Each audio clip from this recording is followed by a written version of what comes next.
बिस्मिल्लाहिर्रहमानिर्रहीम। अस्सलातु वस्सलामु अलैका या रसूल अल्लाह व अला आलिका व सुहाबिका या हबीब अल्लाह। सबसे पहले तमाम अक़सा वज़ाइफ़ के नाज़रीन को मरहबा। उम्मीद करती हूँ आप सब लोग खैरियत से होंगे और अल्लाह ताला से दुआ है कि अल्लाह ताला हम सब की नेक हाजात को पूरा फ़रमाएँ। जो लोग बेरोज़गार हैं, बे औलाद हैं, कारोबारी मसाइल में मुब्तला हैं, अल्लाह ताला अपने ग़ैबी ख़ज़ानों से सब की तमाम मुश्किलात और परेशानियों का हल फ़रमाएँ। आज इस वजीफ़े को जो बंदा जिस नीयत से करेगा, अल्लाह ताला उसकी तमाम नेक हाजात को पूरा फरमाए।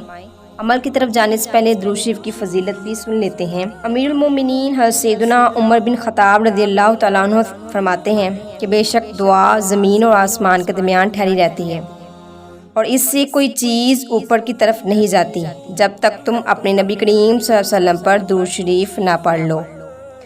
आज जो वजीफ़ा लेकर मैं आपकी खिदमत में हाजिर हुई हूँ, ये वजीफ़ा जो आपको स्क्रीन पर नज़र आ रहा है, वल्लाहुर रहीम, जो बंदा हर नमाज के बाद 7 बार पढ़ लिया करेगा, इंशाअल्लाह अज़्ज़ा वजल शैतान के शर से बचा रहेगा और उसका ख़ात्मा ईमान पर होगा।